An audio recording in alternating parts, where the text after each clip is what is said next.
And then he said, the Prophet sallallahu alaihi wasallam said to me, Inna Allah ta'ala, listen to the hadith that he was struggling to bring. Inna Allah ta'ala idha kana yawm al-qiyamah nazala ila al-ibadi liyaqdiya bayna al-nasi wa kullu ummatin jathiyah. He said, on the day of judgment, Allah subhanahu wa ta'ala will descend to settle the scores once and for all between people and judge between them.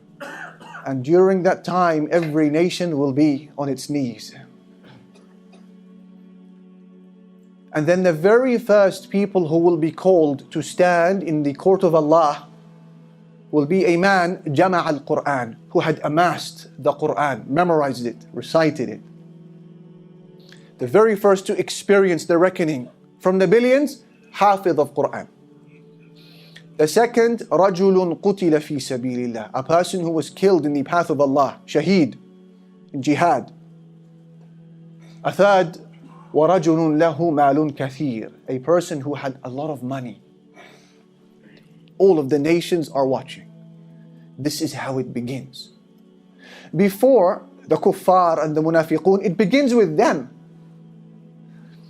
Allah subhanahu wa ta'ala will bring the one who had memorized the Quran and he will say to him, أَلَمْ أُعَلِّمْكَ مَا أَنزَلْتُ عَلَى رَسُولِي, did I not give you knowledge of what I had sent to my messenger sallallahu alayhi wasallam? The man will say, yes, O my Lord. Allah will say to him, so what did you do with that knowledge? The reckoning has started. The man will say, قَرَأْتُ فِيكَ الْقُرْآنَ آنَاءَ اللَّيْلِ وَآنَاءَ النَّهَارِ, I recited Quran night and day. Allahu Akbar. Then Allah will say, كَذَبْت, no, you speak a lie. And the angels will say, كَذَبْت, you speak a lie. Then Allah will say to him, you only recited Quran لِيُقَالَ إِنَّ فُلَانًا قَارِئٌ. You only did that so that people say what a good reciter he is. وَقَدْ قِيلَ ذَاكَ, and that is exactly what people said. You wanted dunya, you wanted praise, I gave you what you wanted. Today and the hereafter, you have nothing with Allah. Then Allah will summon the second. This is a man who was killed in the path of Allah. Imagine jihad and then fighting and then dying in the cause of Allah, supposedly. Allah will say to him, what did you do with your life? The man will say, قَاتَلْتُ فِيكَ حَتَّى قُتِلْتُ أو أمرت بالجهاد فقاتلت فيك حتى قتلت. I was instructed to carry out jihad when I was alive, and so I did it, and I fought, and I died in your path, O Allah. Allah will say, you're a liar. And the angels will say, you're a liar. You did that so that people say, فُلَانٌ جَرِيءٌ, you're a brave man. وَقَدْ قِيلَ ذَاكَ, and that was said. Then the third one will be brought. Who was he? The one whom Allah had given a lot of money. Allah will say to him, أَلَمْ أُوَسِّعْ عَلَيْكَ حَتَّى تَرَكْتَكَ لَمْ تَحْتَجْ إِلَىٰ أَحَدٍ. Did I not give you so much money such that you never needed a favor from anyone? And the man will say, yes, oh my Lord, you did. Allah will say, what did you do with that money? He will say, وَصَلْتُ الرَّحِمْ وَتَصَدَّقْتُ, I used to spend on my family and I used to give in charity. Allahu Akbar. Allah will say, كَذَبْتُ, you are a liar. And the angels will say, كَذَبْتُ, you are a liar. But you only gave that money so that people say, فُلَانٌ جَوَادٌ, such and such is a generous man. And that is exactly what people said about you.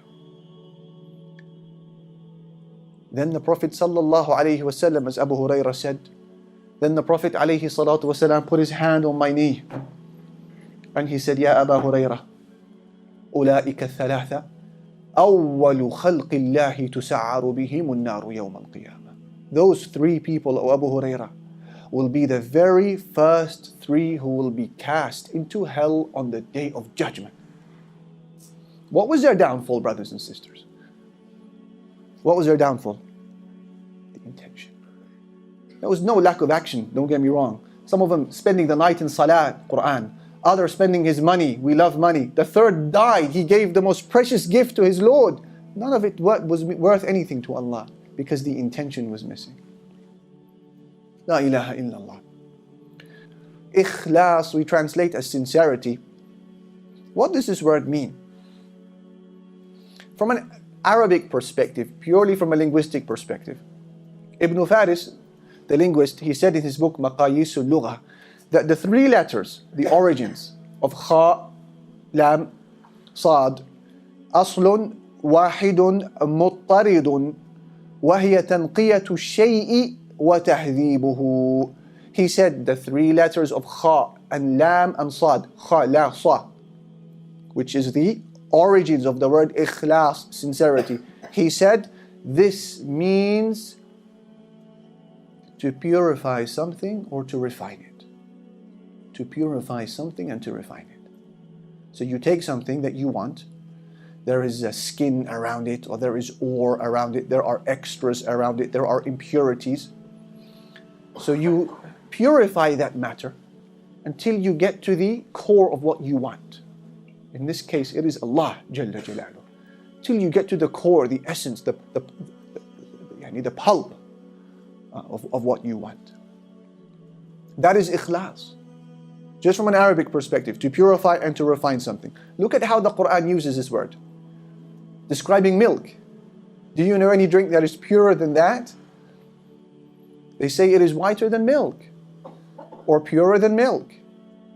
Allah said, وَإِنَّ لَكُمْ فِي الْأَنْعَامِ لَعِبْرَةً. There is a lesson for you in livestock.